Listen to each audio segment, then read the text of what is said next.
Bienvenidos y bienvenidas a una nueva sesión de aprendizaje.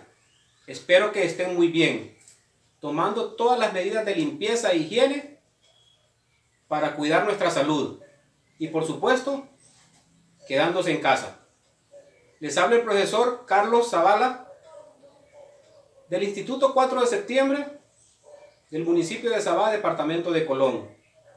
En esta ocasión aprovecharé para compartir con ustedes el tema los procedimientos retóricos, dirigido a los estudiantes del 10º grado. Les invito a estar muy atentos y con todo el deseo de seguir aprendiendo. ¿Han escuchado hablar ustedes de los procedimientos retóricos? Muy bien. La retórica se refiere al acto de hablar o escribir de forma elegante, con el fin de convencer y persuadir.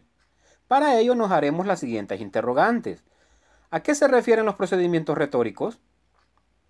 Se refieren al acto de hablar o escribir de forma elegante, con el fin de convencer y persuadir. Podemos decir también que el estudio de los procedimientos retóricos trata de los modos de decir que resultan expresivos a los interlocutores, tanto los espontáneos como los que enuncian oradores y escritores. En consecuencia, los modos de decir cumplen la función poética del lenguaje, en su forma oral y escrita, mediante la creación de enunciados con significados múltiples y variados. ¿De qué tratan los procedimientos retóricos? Los procedimientos retóricos tratan los modos de decir que resultan expresivos a los interlocutores, tanto los espontáneos como los que enuncian los oradores y escritores. A la vez, la teoría tradicional considera que el bien decir es un arte, cuya construcción debe considerar 4 máximas. Teoría tradicional: máxima de Puritas, máxima de Perspicuitas, máxima de Amptum, máxima de Ornatus. La número 1, máxima de Puritas, se refiere a la atención de las normas gramaticales y al léxico propio de la lengua que se use, evitando las construcciones y palabras de otras lenguas. Para ser más preciso, en el nivel léxico debe evitarse barbarismos, arcaísmos y desviaciones semánticas. En el nivel morfosintáctico deben evitarse solecismos. En el nivel fónico, pronunciaciones incorrectas como la cacofonía. Y en el nivel gráfico deben evitarse las faltas ortográficas. La número 2, máxima de Perspicuitas, se refiere a que la enunciación debe ser clara, sencilla, natural y precisa, sin ambigüedades, confusiones o expresiones que provoquen malos entendidos o incomprensión. Es decir, esta máxima se refiere a la sintaxis, dicho de otra manera, al orden y a la unidad temática del texto. Máxima de Amptum propone un mensaje de acuerdo con las necesidades e intereses de los interlocutores, la situación comunicativa y al registro apropiado al contexto y a la interacción de los protagonistas. La máxima de Ornatus, esta persigue la creatividad mediante el uso del término adecuado. Es jugar con la posibilidad expresiva de la lengua, sustituyendo los arcaísmos por elementos creativos y novedosos. La máxima de Ornatus es importante hacer notar en ella que es muy dada a la retórica de la elocución, ya sea para motivar o conmover, ya que pueden anular o violar las normas de otras máximas. A este fenómeno se le conoce como licencia. Una licencia es un permiso que permite hacer el uso requerido de nuestra lengua. Las figuras. La unidad básica de los recursos expresivos es la figura o combinación de elementos lingüísticos de sentido, que además del efecto estético, son capaces de persuadir al receptor. Las figuras se organizan en 4 tipos: las de construcción, las de pensamiento, las de sentido y las figuras de palabras. La número 1, las figuras de palabras, son formas no convencionales de utilizar la palabra. Se le conoce como recursos literarios estilísticos o expresivos, así como las figuras retóricas o del discurso. Entre ellas tenemos aliteración, paronomasia, juegos ortográficos, reduplicación, anáfora, dialogía y permutación. La aliteración es la repetición de sonidos en distintas palabras. Un ejemplo de ello es bueno, bonito y barato. Podemos notar que se repite el sonido de la consonante B.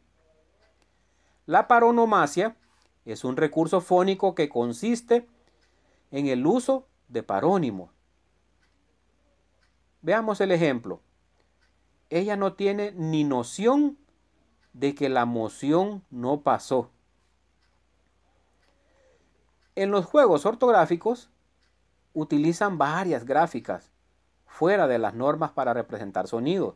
Ejemplo, la marca Sony, que hace referencia a sonido.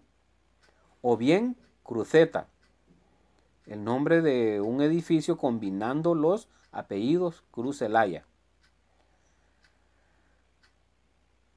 La reduplicación es la repetición de la misma palabra. Tal es el caso de la frase: día a día construyamos un mundo mejor. La anáfora se refiere a la repetición de una palabra al comienzo de 2 o más versos o enunciados.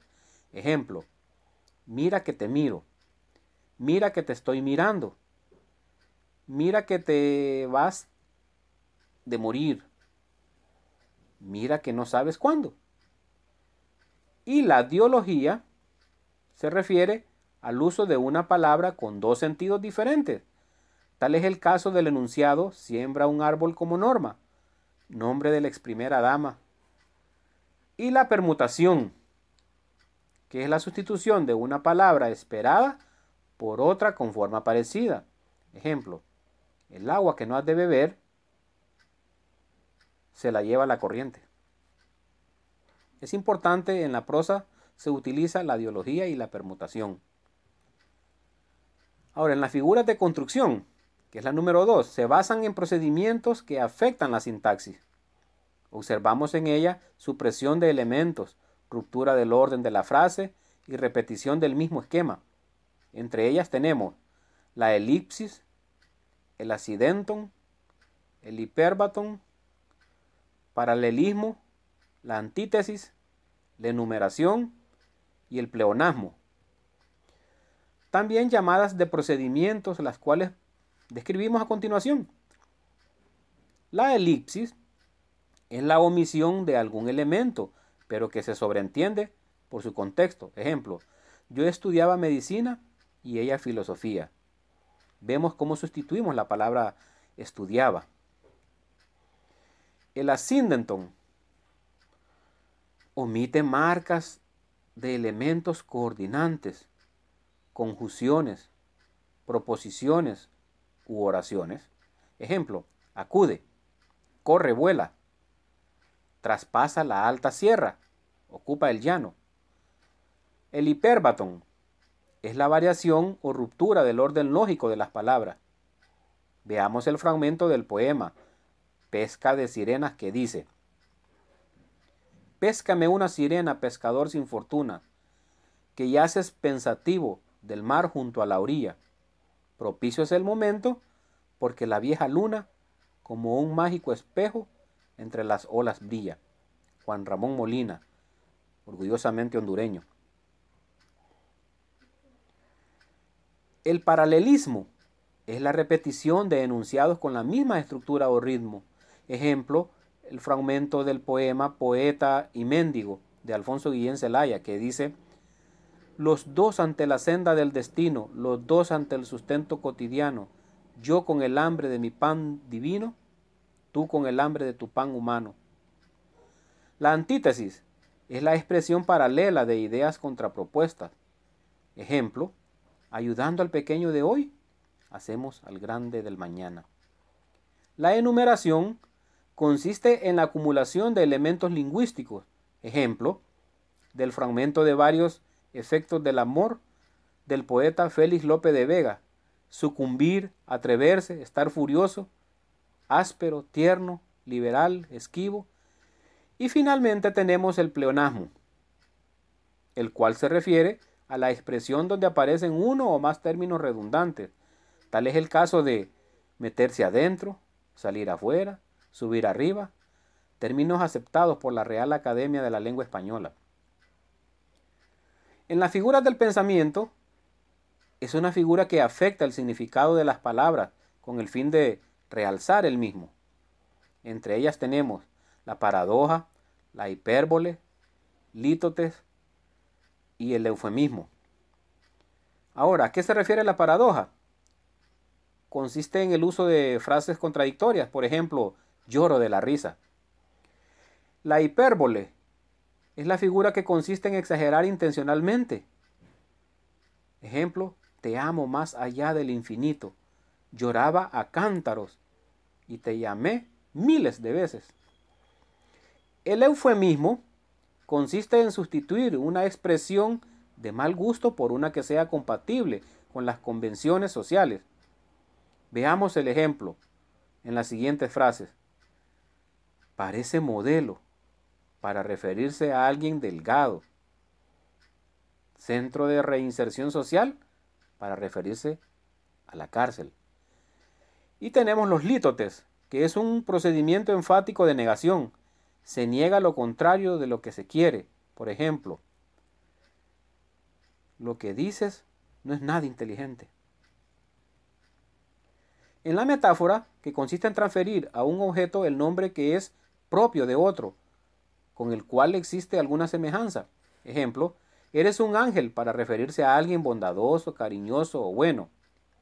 Símil o comparación relaciona dos términos para expresar la semejanza o analogía entre dos realidades. Por ejemplo, su vida fue como la luz del día. Podemos notar ahí el término comparativo como.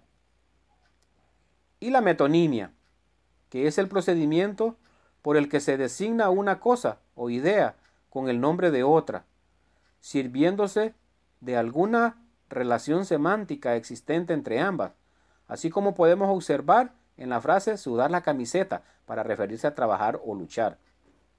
En conclusión, los procedimientos retóricos se refieren al uso expresivo de nuestra lengua y que se clasifican en diferentes figuras o combinación de elementos lingüísticos clasificados de la siguiente manera. Máxima de puritas se refiere a la atención de las normas gramaticales y al léxico propio de la lengua que se use, evitando las construcciones y palabras de otras lenguas. Máxima de perspicuitas se refiere a la enunciación. Debe ser clara, sencilla, natural y precisa, sin ambigüedades, confusiones o expresiones que provoquen malos entendidos o incomprensión.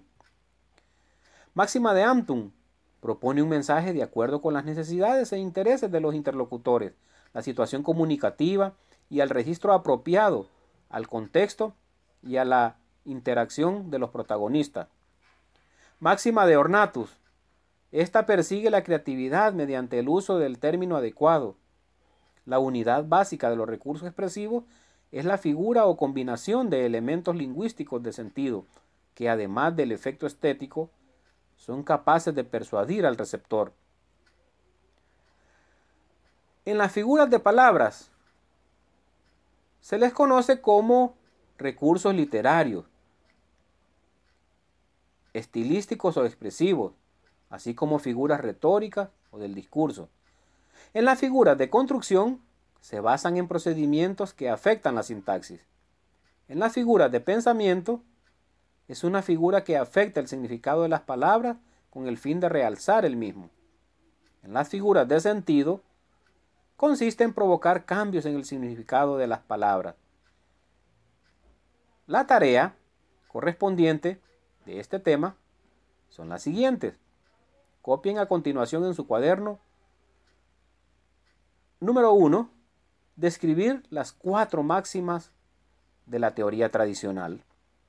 Número 2. Elabore un cuadro sinóptico de los tipos de figuras literarias y su clasificación. Número 3. Identifique las diferentes figuras literarias en diversos textos, artículos de fondo, ensayos, discursos, editoriales y poemas hondureños y de la literatura universal. 4. Seleccione un poema hondureño e identifique las figuras literarias en el mismo. Recuerden, los queremos estudiando en casa. Guarden todas las medidas recomendadas por SINAJER. Hasta la próxima.